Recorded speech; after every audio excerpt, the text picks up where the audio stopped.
جو یہ ویڈیوز کو دیکھتے ہیں اور وہ لوگ یہ کنفیوز ہے کہ ہم جب درگاہوں میں جاتے ہیں لیکن ہم اپنی فیملی کے ساتھ جانے چاہیے یا صرف مرد جانے چاہیے یا عورت بھی ہے وہ بھی جانے چاہیے یا کیسے ہے؟ اب جو لوگ کنفیوز ہے جو آپ کا سوچ نظریہ ہے آپ پیش کریں۔ اکثر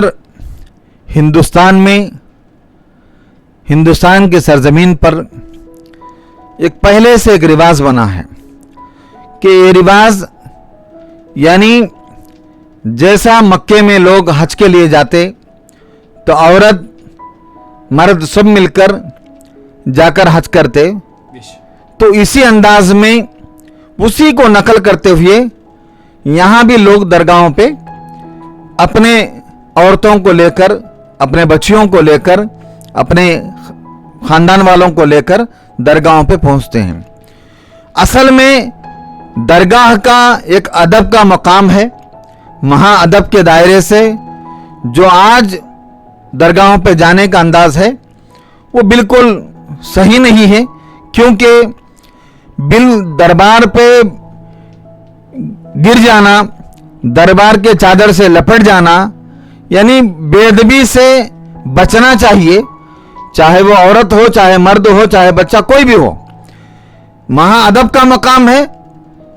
آپ 4 قدم دور کھڑے ہو جائیے، آپ کو درود فاتحہ جو بھی پیش کرنا ہے آپ پیش کیجئے، لیکن آپ دربار پہ بالکل ایک دم لپیٹ لینا اور دربار پہ جا کے وہاں جو ہے تماشا کرنا، یہ تمام چیزیں جو ہے وہ صحیح نہیں ہے۔ جبکہ ہندوستان کے اندر جو ہے پورے درگاہوں کا ماحول ہے کہ عورت بچے بوڑھے سب مل کر منتیں مانگتے ہیں اور منت پورے ہونے کے بعد جو ہے وہ وہاں پر دعوت کرتے ہیں، اپنے بچوں کے بال کٹاتے ہیں، وہاں پر وہ لوگ اپنی مرادیں پوری ہونے کے بعد جو ہے وہ لوگ بکرا کاٹتے ہیں۔ نہ جانے ان کی جو جیسی منت ہوتی ہے اس انداز میں وہ لوگ ہزاروں کی دعوت کا لنگر کا انتظام کرتے ہیں۔ تو اب لنگر کا دعوت کا انتظام کرنے کے بعد پکانے والا ہو یا پکانے والی ہو، یہ کیسے بھی ہو، درگاہوں پہ اب پورے خاندان والوں کو بلایا جائے گا، تو خاندان میں صرف مرد ہی نہیں ہوں گے بلکہ عورت بھی ہوں گے۔ تو اب اس حالت میں پہلے سے ان کو کوئی رکاوٹ نہیں تھی، سب جا رہے تھے، سب درگاہوں پہ آرام سے جا رہے تھے، لیکن جب تبلیغی جماعت اسلامی، اہل حدیث جیسی جماعتیں جو 1940 کے پہلے نہیں تھی، 1940 کے بعد جو جماعتیں پیدا ہوئی، ان جماعتوں نے اس معاملے کو اچھالنے کی کوشش کی اور اسی معاملے کو جو ہے ہنگامہ مچانے کے چکر میں ہے۔ جبکہ اگر صحیح معنوں میں آپ ناک پہ اگر مکھی بیٹھی تو ناک کاٹیں گے نہیں بلکہ مکھی کو ہٹائیں گے، مچھر اگر ناک پہ بیٹھ گیا تو مچھر ہٹائیں گے لیکن ناک نہیں کاٹیں گے۔ تو وہاں اگر کچھ معاملہ ہوتا ہے تو اس سے آپ یہ نہیں کہہ سکتے کہ آپ درگاہوں پہ جانا شرک ہے، درگاہوں پہ جانا بدعت ہے، یہ نہیں کہہ سکتے۔ آپ اگر وہاں کوئی غلط ہو رہا ہے تو آپ اس کو روکنے کی کوشش کیجیے۔ وہ روکنے کی کوشش کیسے کریں گے؟ جب آپ خود درگاہ پہ جائیں گے، فاتحہ پڑھیں گے، آپ ان کو طریقہ سکھائیں گے کہ ایسا فاتحہ پڑھنا چاہیے، اس انداز میں کھڑے ہونا چاہیے، یہ ادب کا مقام ہے، یہ طریقہ ہے، عورت کا مقام یہ ہے، مرد کا ایسا ہے۔ تو یہ تمام چیزیں آپ وہاں پر تفصیل کے ساتھ بیان کرنا چاہیے۔ ایسا نہیں کہ آپ باہر سے اپنی مرضی کے حساب سے جو ہے منمانی کے حساب سے اس کو شریک بول رہے ہیں، اس کو فلاں بول رہے ہیں، اس کو کچھ بھی جو ہے یہ خرافات، یہ جھگڑے اور فساد کے معاملے ہے، یہ جماعت والوں کا کام ہے۔ اہل سنت والجماعت محبت کا پیغام دیتا ہے اور محبت اور بھائی چارگی کے ساتھ جو ہے اسی انداز میں، چاہے وہاں آنے والا صرف مسلمان ہی نہیں آتا بلکہ وہاں درگاہوں پہ جو ہے ہندو بھی آتے ہیں، سکھ بھی آتے ہیں، عیسائی بھی آتے ہیں۔ تو اب وہاں کس کو روکیں گے؟ مسلمانوں کو تو آپ روکیں گے لیکن غیر قوم ہندوؤں کو کیسے روکیں گے؟ تو یہ تمام معاملات کے لیے اگر روکنا ہے تو پہلے آپ کو درگاہوں پہ جانے کی عادت ڈالنا ہوگا۔ لیکن آپ کے نیت میں خرابی ہے، آپ کے نیت میں کھوٹا ہے, ولی کی نفرت ہے, تو آپ اس کو بہانہ بنا کے ولی کی نفرت کو اپنے دل میں بسا کے آپ جو ہے درگاہوں پہ جانا شرک ہے, بدعت ہے. یہ تمام چیزیں وہاں پر ہوتی ہے. عورت ایسے بے پردہ ہوتی ہے, تمام چیزیں جو ہے آپ وہاں کے نسخوں کو بیان کرنا, وہاں کے خامیوں کو بیان کرنا, یہ آپ کی عادت ہو چکی ہے. تو اس سے جماعت والوں کو ایک ہنگامہ مل گیا, یعنی کچھ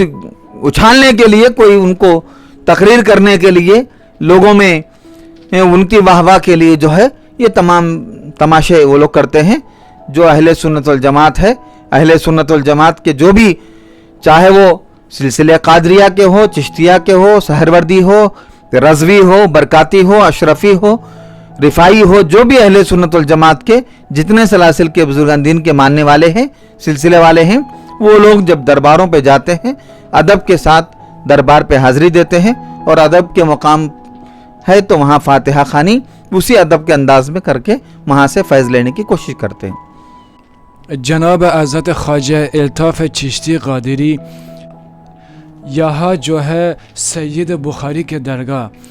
جب بھی مجھ کو آندھرا پردیش آنا ہے, جب بھی آتا ہو اسی سائڈ میں, اور ضرور حضرت کے ساتھ ملاقات ہو جاتے ہیں. یہ جو درگاہ ہے یہاں پہ سکون اور روحانیت کے ماحول ہے, اور جو چاہنے والے ہیں آندھرا پردیش کی طرف سے, اور ضرور حضرت سے ملاقات بھی کر سکے, اور جو درگاہ ہے یہاں زیارت بھی کرنے کا موقع آپ لوگ کو بھی مل جائے گا انشاءاللہ. اور حضرت سے یا جو خانقاہ کی ایڈریس ہے حضرت شورت آپ لوگوں کو بتائے گا کہ آپ لوگ کیسے آسانی سے یہاں پہ آ سکیں.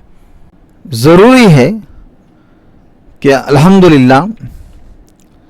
حضرت سید شاہ بخاری رحمۃ اللہ علیہ کا دربار, جو 450 سال پرانی درگاہ, مشہور درگاہ, اس درگاہ پہ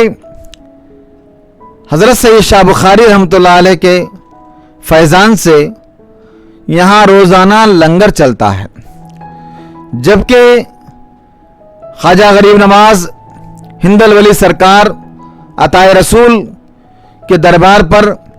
اور بہت ساری درباروں پر آج بھی لنگر چل رہا ہے. تو اسی انداز میں یہاں پر بھی لنگر کا انتظام, بھرپور کھانے کا انتظام,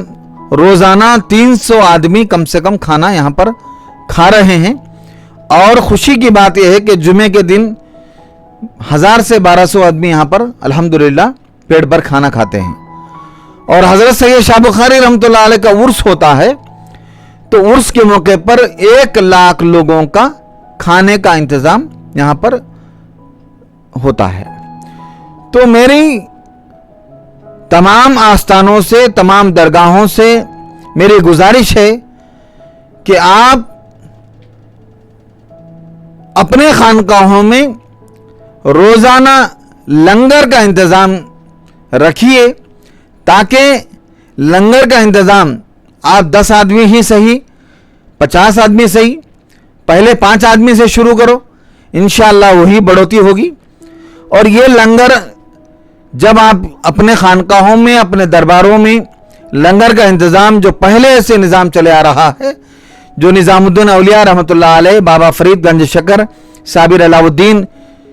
صابر پاک کے دربار پر, اور یہ تمام جتنی خانقاہ ہے, سب خانقاہیں جو ہے الحمدللہ روزانہ لنگر لاکھوں کی تعداد میں, ہزاروں کی تعداد میں لنگر چلتے آ رہا تھا. الحمدللہ مفتی اعظم ہند رحمۃ اللہ علیہ تک یہ نظام بہترین انداز میں لنگر کا انتظام ہر دربار میں چل رہا تھا. بعد میں تھوڑے درباروں میں آمدنی ہے, وہاں پر درباروں کی پراپرٹی ہے,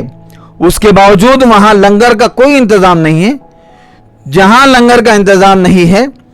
وہ خانقاہ, وہ دربار آج پریشانی میں ہے. جو دربار پر لنگر کا انتظام ہو رہا ہے وہاں بہار ہی بہار ہے, الحمدللہ وہاں فیضان ہی فیضان ہے. تو میں تمام آستانوں سے گزارش کرتا ہوں کہ اپنے تمام درگاہوں پہ, تمام آستانوں پہ لنگر کا انتظام رکھیے. انشاءاللہ اس لنگر کی برکت سے، یہ غوث اعظم کا لنگر ہے، یہ پنجتن پاک کا لنگر ہے، یہ غریب نواز کا لنگر ہے، یہ اولیاء کرام اللہ والوں کا لنگر ہے، یہ لنگر کا انتظام انشاءاللہ آپ اپنے خانقاہوں میں روزانہ چلائیں گے تو اس خانقاہ کے لنگر کی برکت سے جو بھی وہاں پریشانیاں، جو مزاورین متولین کو جو بھی پریشانیاں ہوتی ہے انشاءاللہ وہ پریشانیاں نہیں ہوگی۔ اس امید کے ساتھ میں تمام خانقاہوں سے یہ اپیل کرتا ہوں کہ اپنے خانقاہوں میں لنگر کا انتظام کیجئے، اور سید شاہ بخاری رحمۃ اللہ علیہ کے دربار پہ الحمدللہ لنگر کا انتظام روزانہ چل رہا ہے۔ آپ لوگ دعا کیجئے کہ یہ روزانہ اور بہترین طریقے سے ہزاروں کی تعداد میں چلے، لوگ ہزاروں کی تعداد میں آ کر یہاں پر کھائے۔ یہ آپ لوگوں سے دعا کی اپیل بھی ہے، آپ دعا کیجئے انشاءاللہ یہاں پر لنگر کھانے میں اور بڑھوتی ہو، سید شاہ بخاری کا لنگر پورے وجے واڑہ، پورے کرشنا ضلع کے اندر، پورے آندھرا پردیش میں مشہور ہو جائے، یہ ہم دعا کرتے ہیں۔ اور آپ لوگ بھی اس خانقاہ کی، اس لنگر کھانے کی دعا کیجئے۔ اور سید شاہ بخاری رحمۃ اللہ علیہ کا آستانہ جو ہے یہ سرکار مصطفیٰ نگر، شہر کونڈاپلی، جو کونڈاپلی اس سے پہلے سرکار مصطفیٰ نگر کے نام سے تھا، یہ وجے واڑہ سے قریب 18 کلومیٹر کے دور پر ہے۔ انشاءاللہ آپ کبھی اس دربار پہ آنا ہو تو انشاءاللہ آپ آ سکتے ہیں۔